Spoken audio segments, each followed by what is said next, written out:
Bapak Ibu Saudara-saudara yang dikasihi oleh Tuhan Yesus Kristus, kita sedang memasuki seri khotbah kita yang memang sengaja kita arahkan supaya jemaat kita tahu kemana kita sedang menuju.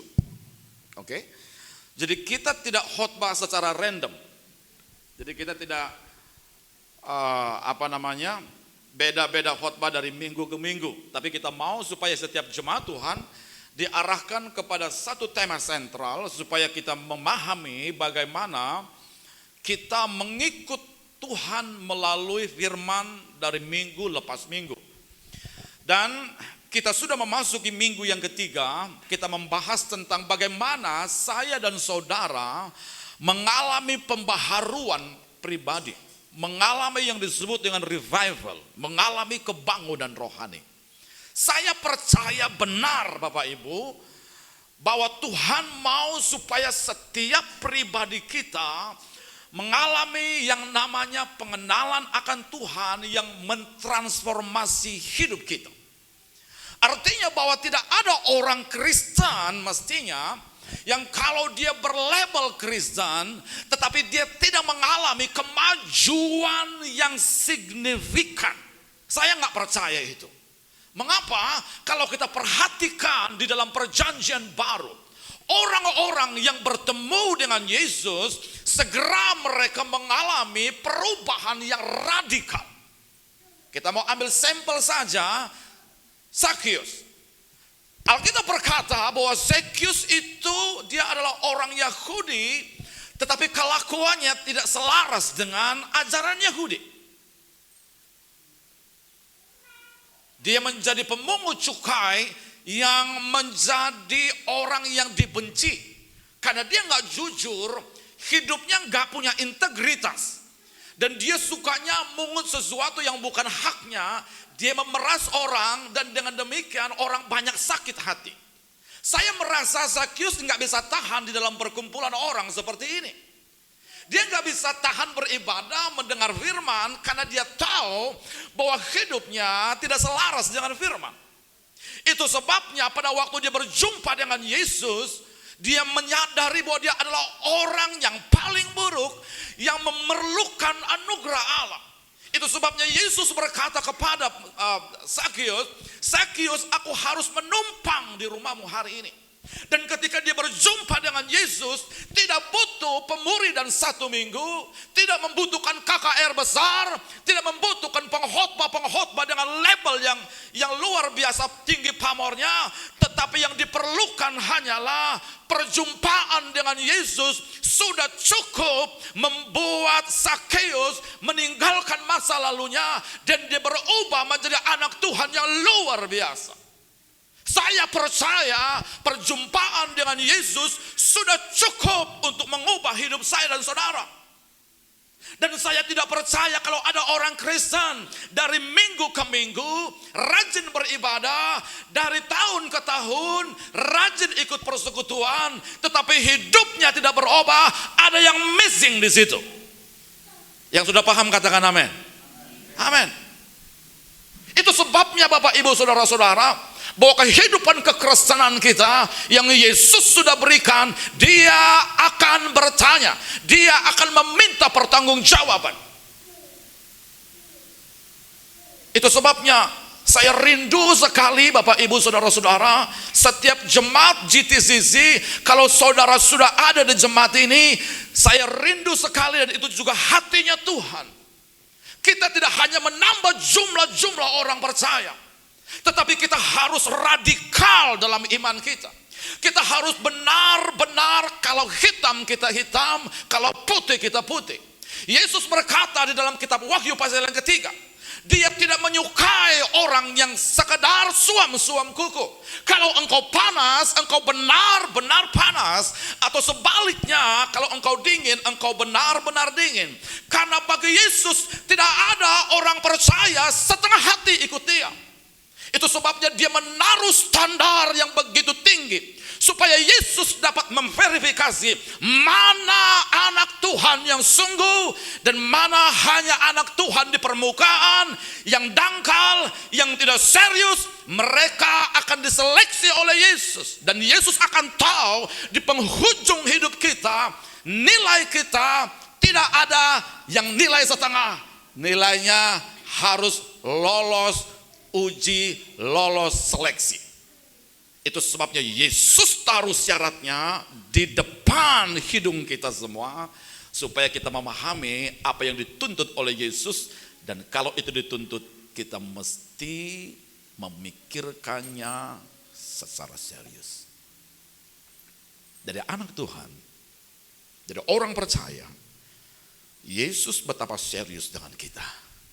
Dan khotbah kita dalam setiap pekan, dalam setiap minggu, jadi ada 5 pekan, kita mau bawa jemaat supaya kita memahami bagaimana, kalau begitu Pak Gembala, bagaimana saya bisa mengalami transformasi hidup. Aku punya kebiasaan A, aku punya kebiasaan B yang membuat hidup saudara gak naik-naik dari waktu ke waktu.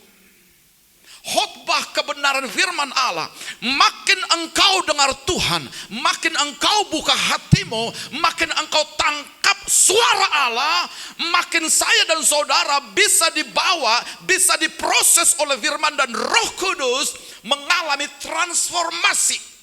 Tapi kalau engkau gak suka baca firman, gak suka ke gereja, gak suka ikut komsel, gak suka dengar suara Tuhan, impossible engkau ditransformasi. Itu sebabnya Bapak Ibu Saudara-saudara, sekali lagi saya ulangi, orang Kristen tanpa transformasi hanyalah orang Kristen permukaan dan label belaka. Yesus gak suka label-label begitu. Itu sebabnya Bapak Ibu, kita mau belajar tentang pemuridan. Next, apa fokus kita? Perhatikan Bapak Ibu. Orang Kristen itu fokusnya ada 2 yang paling mendasar. Ini kita mau ngomong yang basic aja dulu Bapak Ibu Saudara. Yang pertama, fokus orang Kristen itu dia harus kenal. Dia harus tahu Yesus. Dia harus knowing Jesus. Kalau saudara nggak kenal siapa Yesus, itu persoalan yang paling mendasar. Itu hal esensi. Kalau Pak Gembala mau tanya kepada kita sekalian, sejauh mana saudara kenal Yesus, maka kita akan jawabnya beda-beda. Kepada orang yang memahami teologi, pasti dia lebih banyak memahami tentang hal-hal tentang Yesus. Tapi saya tidak sedang berbicara mengenai berapa yang saudara tahu. Karena pengetahuan kita tentang Yesus bisa saja lebih sedikit dibandingkan dengan orang-orang yang non-Kristen. Karena mereka hanya knowing Jesus. Tetapi kok kekristenan tidak hanya ngomong tentang apa yang saudara mengerti. Itu secara basic memang sangat penting. Tetapi yang lebih lagi adalah setelah saudara knowing Jesus, maka saudara pada berikutnya, langkah berikutnya adalah harus following Jesus. Karena saya percaya tidak ada orang yang follow Jesus tanpa knowing Jesus. Itu sebabnya secara mendasar kita harus tahu siapa Yesus. Kalau saudara nggak tahu siapa dia, ngapain saudara ikut dia coba? Benar nggak? Makin saudara tahu, makin Anda kagum, makin roh saudara, makin pengabdian kita makin dalam Bapak Ibu. Itu sebabnya secara struktur berpikir filosofisnya dimulai dari knowing Jesus, tahu Yesus. Dari mana kita tahu Yesus? Bible adalah sumber utamanya. Makin saya baca firman, makin saya dimuridkan, makin saya tahu tentang Yesus.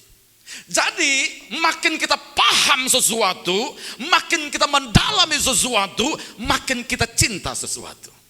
Amin. Jadi Bapak Ibu Saudara-saudara, kita harus, orang Kristen harus penuh dengan pengenalan akan Yesus. Itu basic banget. Kalau you gak kenal Yesus, saudara tidak tahu Yesus, saudara pasti tidak bisa mengalami Yesus. Itu hukum. Jadi mengapa orang Kristen dangkal? Kalau tanya begitu. Mengapa orang Kristen gak tahan iman? Mengapa orang Kristen kalau dia berpacaran dengan orang seberang, kemudian dia ikut dia? Dan mungkin hari-hari ini saudara sudah mulai mikir, kira-kira boleh gak ya aku pacaran dengan dia, dan pada akhirnya aku akan nyebrang ke sana gitu. Banyak orang Kristen mikir begitu. Nah, kalau itu yang menjadi pola pemikiran kita, ada problem, Bapak Ibu. Ada masalah. Perhatikan baik, basicnya adalah saudara harus kenal Yesus. Tanpa pengenalan, maka tidak akan ada. Tanpa knowing, without knowing, maka Anda without following. Udah pasti. Kalau saudara nggak kenal Yesus, maka itu saudara tidak akan bisa mengikut dia. Saudara tidak bisa iring Yesus dengan serius. Jadi fokus kita, pertama, knowing Jesus. Yang kedua, following Jesus. Lanjut. Nah, kalau begitu, bagaimana sarananya? Bagaimana saya bisa knowing Jesus?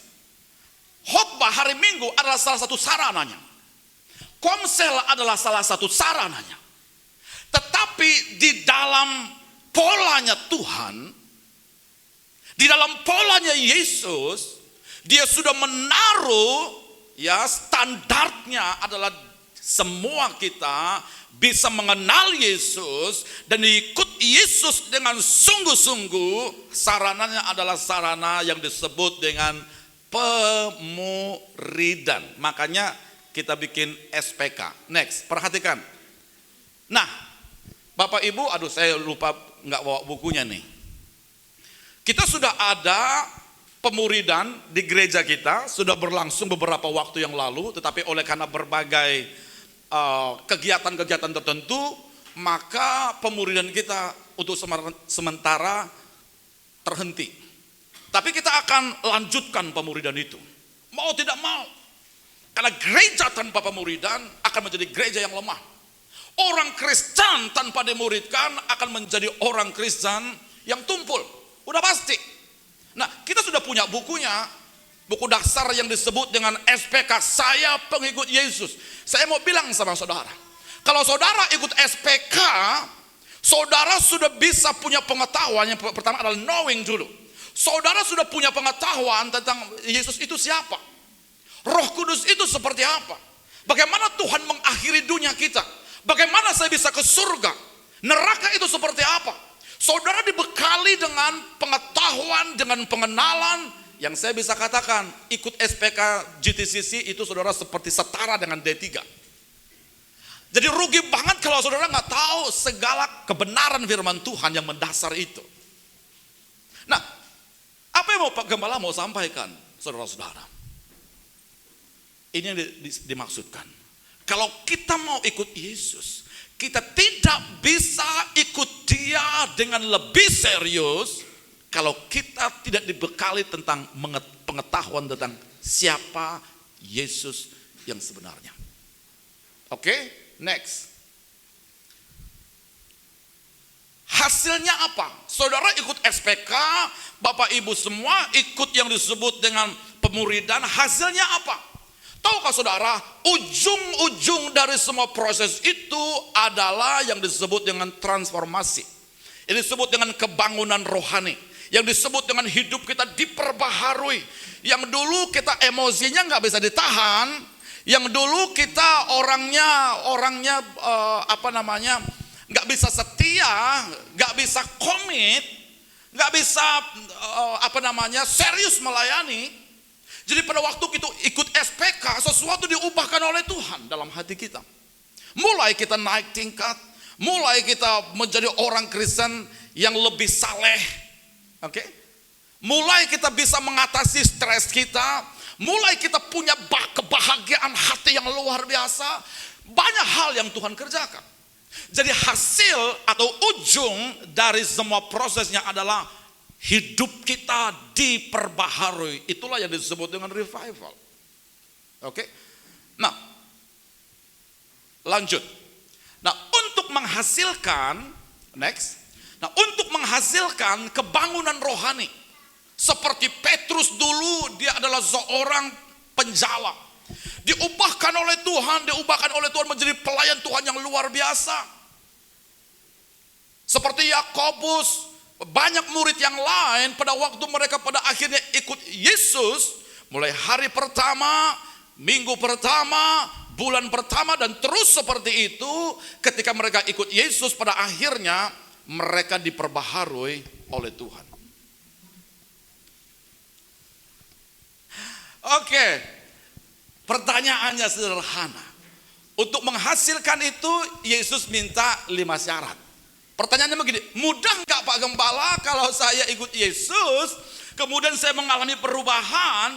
Kira-kira Pak Gembala itu mudah apa tidak? Itu kan pertanyaan kita. Kan? Kalau mudah aku mau ikut, tapi kalau sulit mungkin aku tunggu dulu. Kira-kira harganya seperti apa? Semua kita pasti bertanya begitu. Karena kita mau yang mudah, mau yang tidak mengalami problem, kita mau yang jalannya mulus dan segala macam. Pertanyaannya, apa emang saudara kuliah, masuk di sebuah universitas, saudara senyum-senyum dari hari pertama sampai hari terakhir mau diwisuda? Bukankah kita semua penuh dengan pergumulan, betul kan? Ada tugas yang menyakitkan, ada dosen-dosen yang nggak bisa dikontak. Pokoknya banyak yang membuat saudara merasa nggak puas, merasa marah. Oke? Tapi tahu nggak saudara, prosesnya seperti itu. Di mana-mana saja kita selalu menemui yang adanya persoalan, kemudian ada solusi, ada pengalaman, ada hikmat, ada pengertian yang baru meningkat. Dan itulah circle kehidupan kita. Nah, kalau begitu, sampai ujung dari pembaharuan itu, Yesus beritahu kita, ini loh yang harus kamu alami, ini loh yang harus kamu ikuti prosesnya itu. Nah, kita mau belajar yang ketiga hari ini. Next. Kita sudah belajar ya, syarat sebelumnya. Kalau kita mau ikut Yesus dan kita pada akhirnya rindu sekali diperbaharui oleh Tuhan, kita hati kita lebih banyak mengalami kebahagiaan, sukacita dan segala macam. Syarat pertama adalah loyalty, kesetiaan. Oke? Kita sudah belajar itu. Yesus bilang, barang siapa mengasihi bapa atau ibunya lebih daripadaku. Itu bukan hanya ngomong prioritas, tapi lebih berbicara mengenai loyalty. Kalau saudara loyal sama Yesus, loyal kepada Tuhan, saudara bisa mengikuti proses itu. Tapi kalau saudara nggak setia, ya setianya hanya pada waktu baik-baik, ya sulit untuk mengalami proses itu. Yang kedua, syarat kedua, kemarin kita sudah belajar tentang self-denial. Kita harus sangkal diri. Dan apa itu sangkal diri? Oke. Nah, kemarin bagi yang sudah ikut di di khotbah yang kedua, sangkal diri itu dengan kata lain begini, membiarkan Yesus memimpin. Menyangkal diri itu berarti kita bukan yang duduk di kursi kemudi, tetapi seluruh hidup kita serahkan sama Yesus. Kita menahan diri kita menahan ego kita, kemudian membiarkan Yesus yang memimpin kita. Itu yang disebut dengan self-denial, menyangkal diri. Jadi kalau kita nggak bisa sangkal diri, sulit sekali. Oke? Yang ketiga, ini yang akan kita pelajari hari ini. Take up your cross. Take up your cross. Pikul salib. Kalau Pak Gembala bilang pikul salib, itu nggak ngenakin banget. Karena Bapak Ibu sudah tahu ujungnya di mana. Betul ya? Tapi mau tidak mau kita harus bahas. Karena Yesus memberikan syarat ini. Dan dia berkata begini, setiap orang yang mau mengikuti aku, ia harus. Wow. Ini bukan choice, ini bukan pilihan, ini bukan dorongan, atau ini bukan anjuran. Tapi Yesus berkata, ia harus. Oke? Ia harus memikul salibnya setiap hari. Nah, kita mau meneliti apa kira-kira yang Yesus maksudkan dengan mikul salib. Next. Apa artinya pikul salib? Dan mengapa Yesus tuntut itu? Wow. Kita harus memahami apa artinya pikul salib.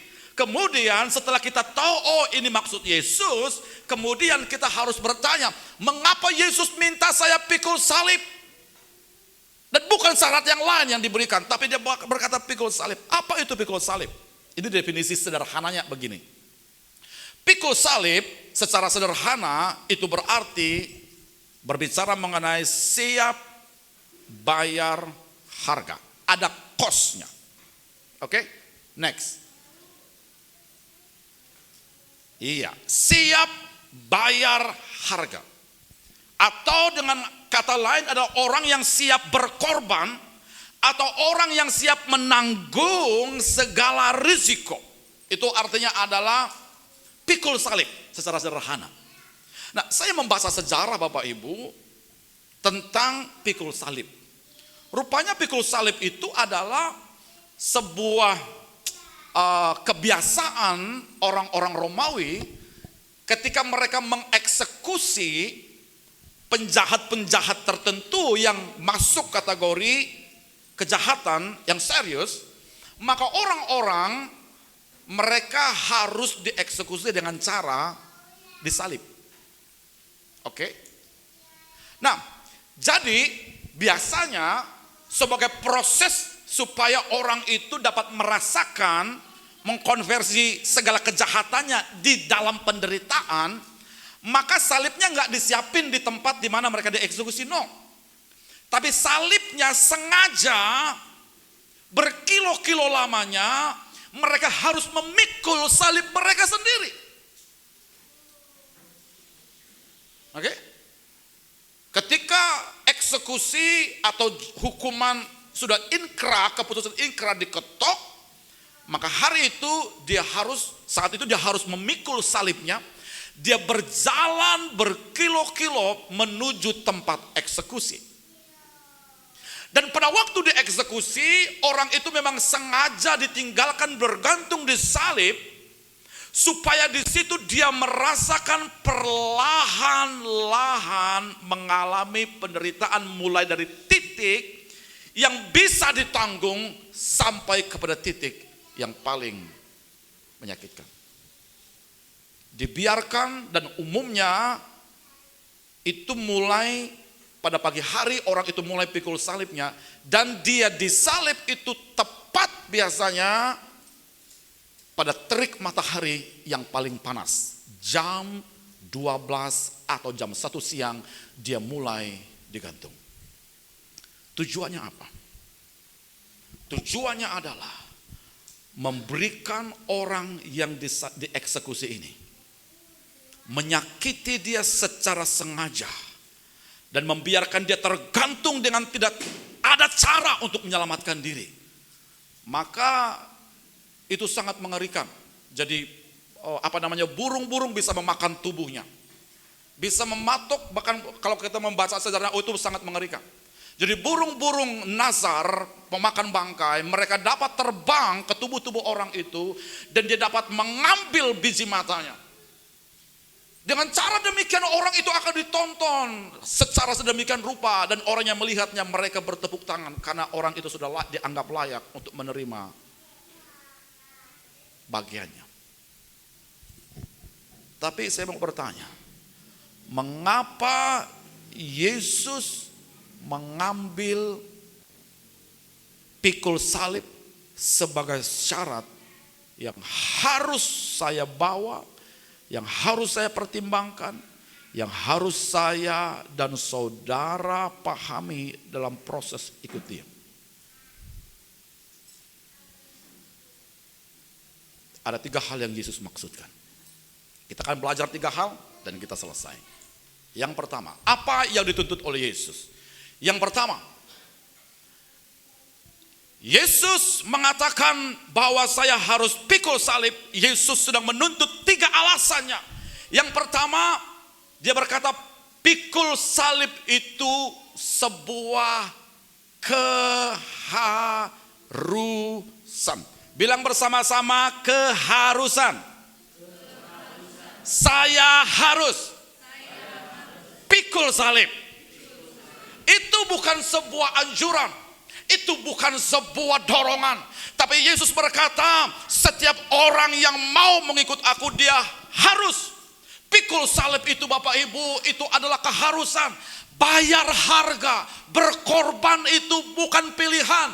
Kalau saudara sudah berkata, yes, aku mau ikut Yesus, itu berarti pada titik itu kita sedang mengatakan kepada Yesus, aku siap bayar harga apapun yang bisa aku bayar. Apapun yang bisa aku berikan, aku mau bayar harga. Jadi pikul salib itu adalah keharusan. Yang kedua, mengapa Yesus menuntut kita pikul salib? Kalau satu itu adalah keharusan, yang kedua, pikul salib itu tanggung jawab perorangan. Perhatikan, dia bilang begini, ia harus memikul salibnya. Jadi tidak ada orang pada masa di Romawi, tidak ada ibunya atau ayahnya akan memikul salib anaknya dieksekusi. Semua kita harus memikul salib kita masing-masing. Kesusahan, penderitaan, dan juga mungkin kesulitan pada waktu kita ikut Yesus, proses hidup kita itu kita harus membawanya masing-masing di dalam tubuh kita. Tidak ada orang yang akan membantu saudara untuk mengangkat salib saudara. You harus take up your cross. Tidak ada orang yang akan menggantikan peran saudara. Dan Yesus minta supaya kita semua menyadari bahwa kalau aku ikut Yesus, itu berarti tanggung jawab personal. Itu perorangan dituntut untuk pikul salib. Yesus begitu serius. Dia tidak sedang bermain-main dengan kita. Itu sebabnya dia menggunakan kata ini. Siapa yang mau. Kata mau atau kata ingin itu Bapak Ibu, itu ditulis di dalam bentuk present tense. Artinya begini tuh, secara sederhana. Siapa yang mau secara terus menerus ikut Yesus. Kenapa digunakan begitu? Karena ada orang ikut pertama, pada waktu dia melihat syaratnya terlalu tinggi, standar terlalu berat, maka dia berpaling, dia nggak mau ikut lagi. Oke? Barang siapa yang mau mengikut aku, dia berkata, dia harus memikul salibnya. Jadi yang kedua, bukan hanya itu keharusan, yang kedua itu adalah tanggung jawab perorangan. Saya harus, kalau Tuhan proses hidup saya, no choice. Kalau Tuhan mau berkata, oke, sekarang aku uji kamu deh. Itu berarti hak prerogatifnya Tuhan. Seringkali kita mengatakan bahwa ini adalah iblis, seringkali kita mengatakan ini adalah roh jahat. Ya, ada dimensi itu. Tetapi jangan lupa bahwa Tuhan, di tangan Tuhan, proses yang seringkali Tuhan pakai adalah menaruh kesulitan demi kesulitan di depan kita supaya kita dapat belajar. Pak Gembala beri contoh. Cara Yesus membentuk para murid, iman mereka supaya meningkat dari iman yang penuh ketakutan kepada iman yang tak tergoncangkan. Yesus pakai beberapa hal. Contoh. Satu waktu mereka melihat di sore hari banyak orang berkerumun. Yang dihitung hanya 5.000 orang. Mereka udah lapar, udah haus, kelelahan semua. Dan Yesus coba para muridnya, dia uji iman mereka masing-masing. Dia bilang begini, dia mulai dari murid-murid yang paling pintar secara matematis. Dia ketemu Filipus. Filipus, come on. Ya, sorry, Andreas maksudnya. Andreas, mari. Aku mau tanya sama kamu. Kira-kira Semua orang ini harus makan. Kira-kira kalau kita mau kasih makan mereka, apa pendapatmu? Tahu Andreas bilang apa? Andreas karena dia hebat matematika, mungkin sekarang itu mungkin matematika, fisika, mungkin akuntansi segala macam, yang pokoknya hitung-hitung lah. Dia kalkulasi sampai kesimpulan begini. Seandainya pun gaji kita semua 1 tahun dikumpul untuk membeli makan semua orang ini, itu pun tidak akan pernah cukup. Dia coba memberikan solusi tanpa melibatkan imannya. Seringkali juga kita begitu. Jadi pada waktu Tuhan berikan sebuah kesulitan, kita tidak memahami bahwa itu adalah proses spiritual untuk kita makin percaya, makin beriman, tetapi kita justru menggunakan pengalaman kita. Setelah itu akhirnya Yesus bilang begini sama mereka, oke baik. Setelah itu selesai, mereka makan semua, singkat cerita mereka makan semua, mereka bersuka cita, ada Yesus yang buat mujizat. Setelah itu dia bilang begini, oke baik. Karena hari udah mulai malam, dia bilang begini, kita harus menyeberang. Nah, pada waktu dia berkata kita harus menyeberang, Yesus sudah mengerti ujungnya, mereka sudah pasti bisa nyeberang. Ya dong, karena dia ngajakin mereka. Pada waktu mereka menyeberang, masuk ke dalam perahu mereka masing-masing, kemudian Yesus bilang begini, ini ujiannya. Oke baik, menyeberanglah kamu terlebih dahulu, aku menyusul belakangan, karena aku mau berdoa di bukit itu. Kemudian murid-murid ikut, mereka nyebrang, kemudian Yesus, dia sedang ada di bukit. Pertanyaannya begini, apakah Yesus hanya berdoa doang? Atau semua kejadian itu adalah by design? Saya percaya Yesus sudah merancang. Mereka sudah diberkati. 5.000 orang mujizat sudah ada di depan mata mereka. Mereka berpengalaman dengan mujizat itu. Mereka bersuka cita. Nampaknya iman mereka sudah tinggi sekali. Tapi tunggu beberapa menit setelah itu, maka iman mereka yang dianggap kuat akan jatuh tertelungkup. Dan Yesus berkata, pergilah menyeberang. Selagi mereka menyeberang, mulailah angin di danau itu bertiup. Perlahan-lahan mulai makin kencang, mulai jadi badai, mulai jadi angin sakal. You tahu apa yang terjadi? Pada waktu badai itu sedang timpa hidup mereka, Yesus pegang kendali, yes. Tapi dia biarkan 12 muridnya berpengalaman. Dan dia akan melihat bagaimana iman mereka bekerja di tengah badai.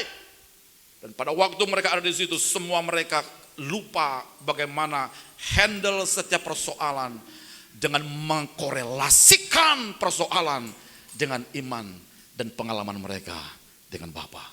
Kadang-kadang kita gagal mengkoneksi persoalan dengan pertumbuhan iman kita. Apa yang terjadi? Semua mereka kalang kabut, tidak ada yang berdoa. Itu aneh banget tuh. Tidak ada yang berdoa. Tidak ada yang benar-benar serius untuk menunjukkan imannya di tengah badai. Semua orang panik.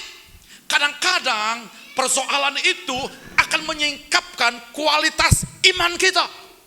Persoalan dipakai oleh Allah, ujian dipakai oleh Tuhan untuk menyingkapkan kadar iman kita bertumbuh atau tidaknya kita. Setelah itu Yesus datang, kemudian dia menenangkan badai dan dia mengkritik mereka dan dia bilang begini, hai kamu semua yang kurang percaya. Yesus akan mendapati kualitas iman saya. Dan dia mengujinya dalam sekolah kehidupan. Persoalan itu bagi saya adalah sekolah di mana Yesus mau didik kita makin hari, makin meningkat. Jadi itu berarti pikul salib.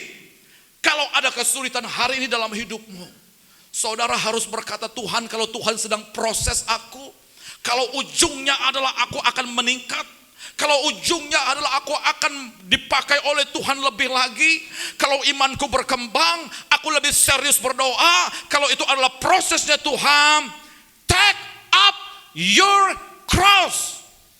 Jangan melarikan diri. Jangan berkata, oh ini dari setan dan segala macam. Kadang-kadang ada dimensi itu. Tetapi saya dan saudara harus menggunakan hikmat Allah. Kalau ini adalah proses Tuhan. Take up your cross. Yang ketiga dan kita selesai. Pikul salib itu sepanjang kehidupan. Yang pertama, pikul salib itu keharusan. Yang kedua, pikul salib itu tanggung jawab perorangan masing-masing. Tapi pikul salib yang terakhir itu sepanjang kehidupan. Dia harus, dia perorangan, dan dia sepanjang kehidupan. Perhatikan baik, Yesus berkata, ia harus memikul salibnya setiap hari. Take up your cross daily. Setiap hari. Hari Senin pikul salib, hari Selasa pikul salib, hari Rabu, Kamis, Jumat, Sabtu, balik lagi hari Senin. Semua pikul salib daily, setiap hari, sepanjang kehidupan. Kalau itu yang Yesus tuntut dari hidup kita, maka kita harus berpikir siap atau tidak untuk dibentuk sama Yesus. Prosesnya sakit Pak Gembala, yes. Tapi rasa sakitnya tidak sebanding dengan kemuliaannya. Itu yang harus saudara pahami. Ikut Yesus bayar harga, berkorban, ya.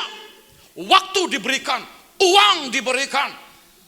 Dan juga kadang-kadang nyawa harus diberikan. Kosnya ada. Tapi bukan semata-mata Yesus hanya nuntut.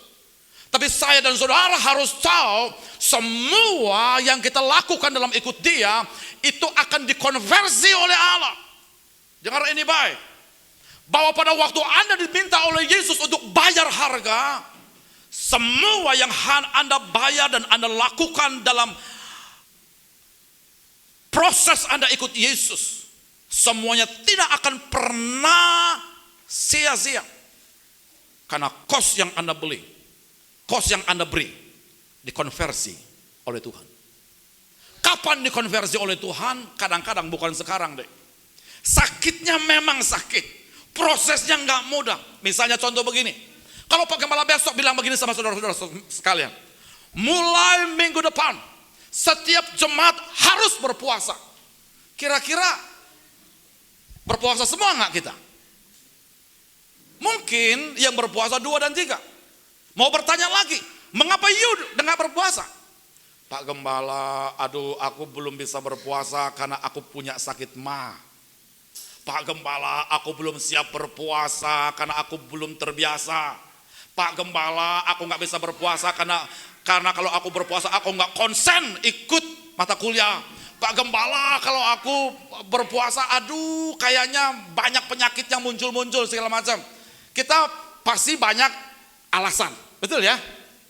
Tapi idenya bagus nggak? Semua kita berkata bagus. Itu pasti mengubah hidup kita nggak? Pasti. Itu pasti meningkatkan rohani kita, udah pasti. Ujungnya kita tahu, prosesnya kita nggak mau. Benar nggak? Coba Pak Gembala bilang gini, puasa 1 hari dapat 500.000 esok hari. Mau nggak? Pasti mau semua. Kenapa? Karena kita mengerti ujungnya apa. Benar nggak? Tapi coba Pak Gembala bilang gini, puasa jemaat Tuhan mulai minggu depan. Tapi buka puasanya, you bayar masing-masing. Mikir kita semua, meskipun kita tahu itu pasti ujungnya adalah kita akan ditingkatkan, kita akan makin dekat, makin cinta sama Tuhan. Kita tahu. Yang mau saya bilang begini, kita semua sangat berat dalam proses. Saya harus akui. Kita tahu ujungnya apa? Yes, saya tahu ujungnya. Tapi prosesnya nggak ngenakin, saya berhenti. Disinilah dibutuhkan pemuridan. Karena apa? Karena pemuridan membawa kita setahap demi setahap. Kadang-kadang nggak bisa radikal. Misalnya contoh begini, puasanya Bapak Ibu nggak usah 1 hari dari jam 6 sampai jam 6, nggak usah. Kalau mampu puji Tuhan. Tapi kalau kita masuk dalam proses pemuridan, ikut Yesus, itu mulai puasa jam 6, kemudian mungkin jam 10 baru buka puasa, no problem. Oke? Jangan bikin, Pak Kepala, saya mau puasa 30 hari, 30 malam. Udah kontan saya berkata, nggak akan mungkin. Udah pasti itu. Tapi berpuasa mulai jam 6 pagi sampai jam 9 pagi, semua kita bisa nggak? Semua pasti bilang, bisa. Kita naikin lagi. Mulai hari Selasa, jam 6 pagi sampai jam 11 siang, bisa enggak? Bisa. Naik lagi. Mulai jam 6 pagi sampai jam 1 siang, bisa enggak? Bisa. Mulai jam 6 sampai jam 6 pada minggu kedua, bisa enggak? Bisa. Pasti bisa. Perlahan-lahan prosesnya dibawa seperti itu yang disebut dengan pemuridan. Step by step. Enggak bisa radikal langsung begitu deh. Kadang-kadang tubuh kita, pengetahuan kita, dan juga prosesnya hati kita itu pelan-pelan dibawa seperti itu. Tahu nggak Bapak Ibu Saudara? Ketika Yesus bilang begini sama murid, ikut aku. Ketika dia ngomong begitu, mereka mulai ikut dia. Tapi berapa lama yang Yesus perlukan untuk mengangkat mereka secara definitif menjadi murid? Bukan pada tantangan pertama. Tahu Bapak Ibu? Butuh 3 bulan lamanya. Yesus berkata kepada mereka, follow me. Mereka mulai ikut hari pertama. Mereka melihat prosesnya. Mereka melihat bagaimana pembentukan Yesus. Baru sampai 3 bulan penuh setelah ikut Yesus. Pada akhirnya Yesus pergi ke bukitnya berdoa. Semalam-malaman dia berdoa bagi mereka sebelum dia menjatuhkan pilihan kepada 12 murid. Butuh proses 3 bulan Bapak Ibu. Kita jangankan 3 bulan, 1 hari, 2 hari sudah check out. Itu parah. Tapi saya mau berkata beginilah. Memang generasi kita ini Bapak Ibu, generasi milenial, generasi anak-anak sekarang, saya tahu bagaimana tahu tantangan kita ini nggak mudah. Butuh kesabaran malaikat Mikael. Kalau bukan butuh kesabaran Yesus. Ya kan?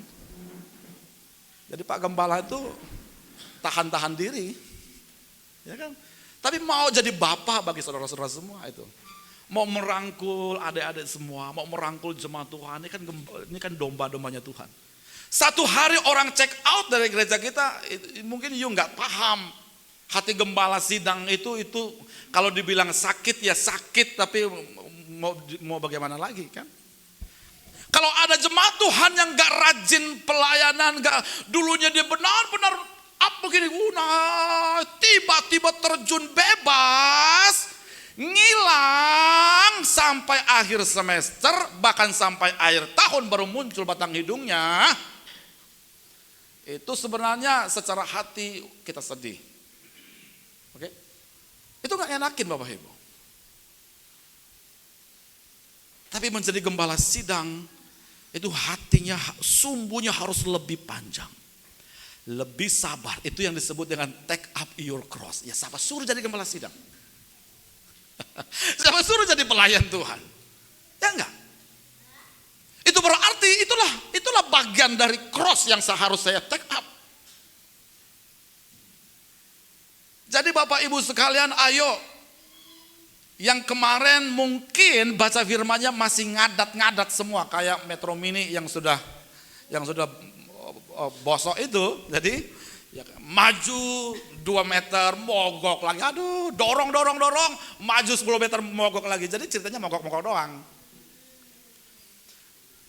Udah harus ganti dari Metro Mini kepada kelas yang lebih bagus lah. Yang gak mogok-mogok lagi.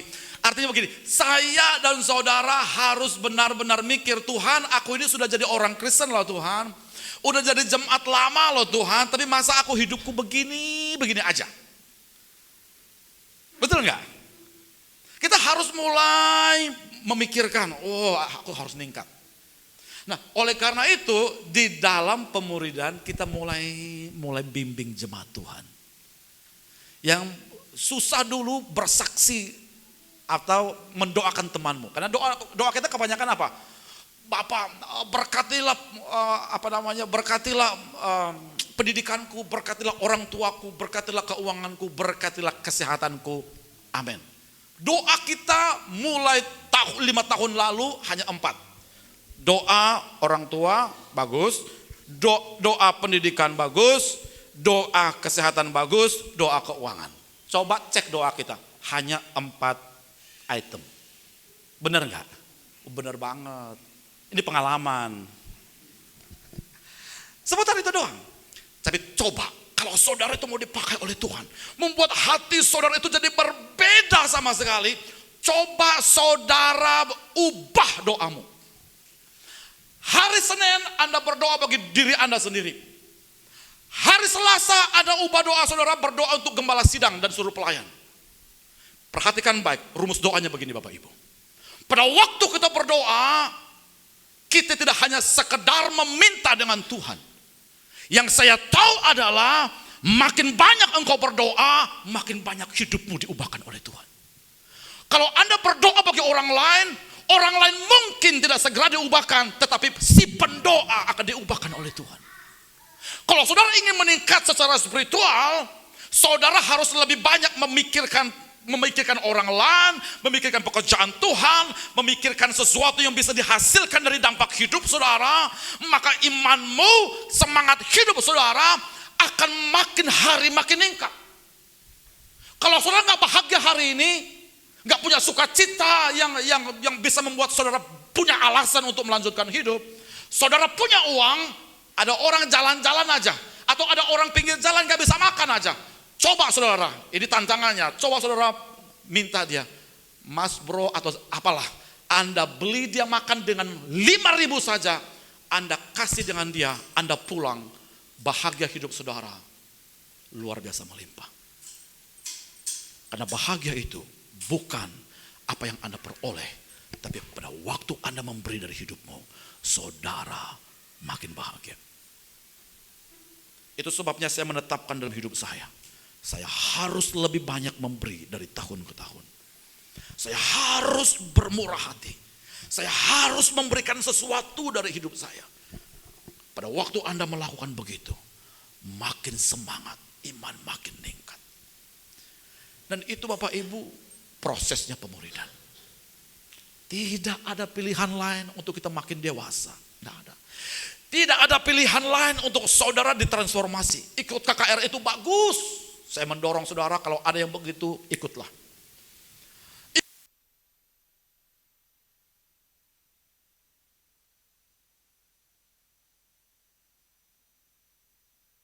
Tidak cukup hanya ikut KKR begitu. Ikut pemuridan. Nah itu sebabnya ujung dari khotbah ini Pak Gembala mau tantang begini. Ya. Mungkin di antara kita semua hari ini,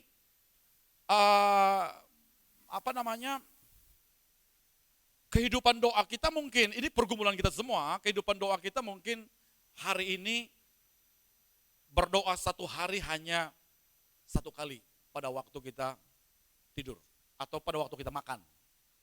Itu standar. Cara tahu untuk orang Kristen atau tidak pada waktu dia makan. Waktu dia makan di warung, doa. Bukti 1. Tapi kalau kita mau meningkat, kita harus memprogramkan diri kita dengan sebuah fokus tujuan. Oh Tuhan, aku mau lebih meningkat lagi dalam imanku. Tidak ada cara lain, Bapak Ibu. Tidak ada cara lain. Ikut proses. Pemuridan adalah salah satu cara atau sarananya. Ujungnya mau kemana ini? Ujungnya begini.